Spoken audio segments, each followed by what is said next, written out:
Hey guys, Tiff Travels the World here.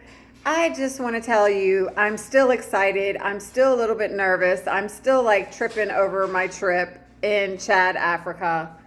There's so much preparation for some trips, guys, and it's such a pain in the butt, but it's going to be worth it. So, I got this medication to keep me from getting malaria. Malaria is transmitted by mosquitoes. And not like the mosquitoes in America. The mosquitoes in Africa carry a disease called malaria, which can actually kill you. So 2 days before you leave to go to the country, you start taking this medicine, okay? And the name of it is, oh my gosh, which one is it? Elovaquine Progna. I don't know how to pronounce it. But anyways, you take it 2 days before you go. Every day you're there. And then 7 days when you're back, okay? Now, they give you the medicine in case you have, like, loose stools. They give you the medicine in case you have runny stools. Anyway, I went and I had to get 2 shots today. Now, if you've never traveled, you might have to get way more. Yellow fever is pretty much a shot that you need to enter their country, and many countries, yellow fever, yes. And sometimes they'll check your card to make sure you have it. I've never not had it, but I do think they would make it available for you at the airport. Like, it's so serious, you need to have yellow fever. I needed an updated shot of polio, a booster. So they said polio is circulating again. I've never known it to be in America, but they take this stuff serious about who's going out and back into the country. And I also was saying before, I've never been able to give blood because when you go to Africa, up to 7 years later, they don't want your blood just in case you came in contact with something that we don't have in America. So it makes it kind of crazy. I also wanted to say, of course, I needed to bring a copy of the visa, 2 pictures. This is just specific rules for this area, okay? I always carry my COVID card, even though it's like, nobody's checking for it right now, but I just carry it. Y'all know I got the COVID vaccine because I wanted to travel, and when things first started opening up, it was like a prerequisite. You have to have this shot. So that kind of like made me do it so I could get out there and travel. I also wanted to tell y'all about the STEP program. The STEP program you sign up for, and it lets the embassies of various countries know that you're going to be there in their country. So if something pops off, they will most likely contact you. They'll send you an email or send you a text. Now, I have Verizon, and it roams with me everywhere I go. They used to have a plan where you could have a travel pass for $10 a day. As soon as you hit that country, it says, do you want to activate your travel pass? You say yes, it was $10. This one I have, it just allows you to roam in whatever country Verizon is available. Verizon is available in most countries. There might be only 1 or 2 that there's not. Beirut was one there was not, and I had to go get the little, the little card that you put in your phone. So anyways, you can figure it out, work it out, whatever you need to do. I'm just telling you, there's a lot more to traveling than just jumping on and having a good time. You have to make sure you have your vaccinations. You have to make sure you have your visas, not just your passport. And then your passport, they often want 2 pages empty together and 6 months before expiration. So it's like there's a lot of stuff you have to look into.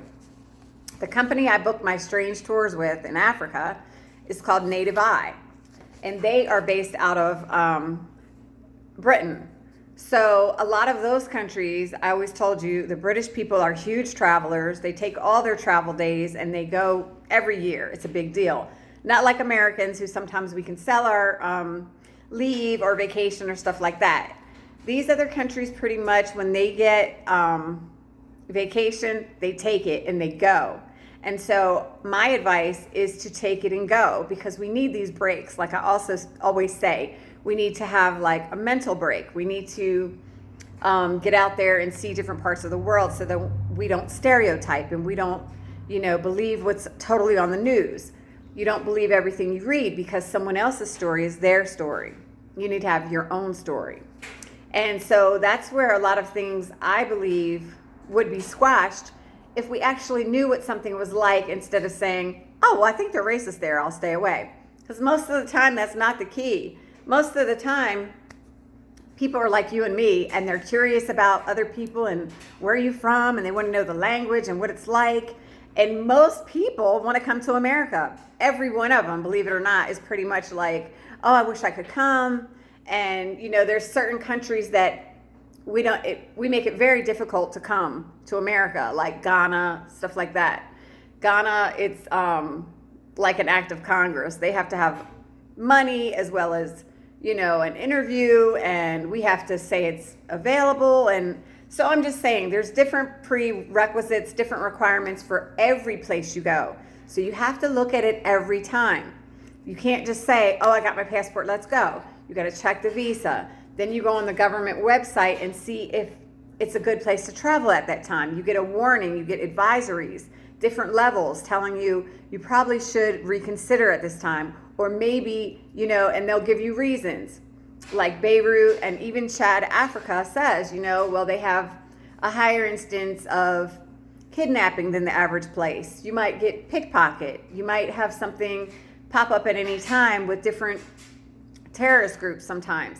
And this is just the way of the world. So just because something advises you, it doesn't mean you have to listen to it. It's just an advisory. Now, there's only a few countries where it's totally off limits. And I think like Sudan might be one of them. I have to check. But most of the time, they're just advisories, and the government doesn't keep you from doing what you want to do. So that's what you need to always investigate. When I went to Cuba before, it was a few years back, and people were like, oh, we're not allowed to go to Cuba. You're allowed to go to Cuba. It was just that it was some political things going on. Do your own research, due diligence, and get your own stuff together so you know what's going on in the world, and don't just listen to, oh, someone said this or somebody said that. Research it. Look at your websites. Figure it out. On top of that, you got to make sure you have insurance, guys. The insurance not only covers the trip if it's canceled, delayed, but it covers if you get really sick and need to go to the hospital there. It covers if something pops off and you need an emergency, to get out of there quickly. All these things are important to take into consideration. And I may not even have covered everything right now. I'm just letting you know it's serious business when you travel, and it looks amazing and fun, and it is when you get there, but you got to cover all this stuff properly. And that's what I'm trying to tell you. Tiff Travels the World is educating you a little bit until it's time for you to take your trip. If you have questions about something, I can research it for you. I can make recommendations. I can show you different companies that I've traveled with. I normally say Tour Radar, but Native Eye for the African trips, they're who you want to go with, Native Eye. So anyways, guys, I got my 2 shots. My arm is hurting. I feel a little bit tired. That's what happens when you get like vaccines and stuff like that. At least I don't have a reaction. And they ask you that too. Have you ever had a reaction to anything? No. So vaccines are a good thing with different stuff like this. So the one I had was for polio. And I guess, like I said, it's circulating again. Different things are out there, and we're just trying to protect ourselves. That's all it is. So I will keep you guys updated because I leave Friday. I'll let you know what else is going on, things that I'm having to take care of that maybe I didn't mention.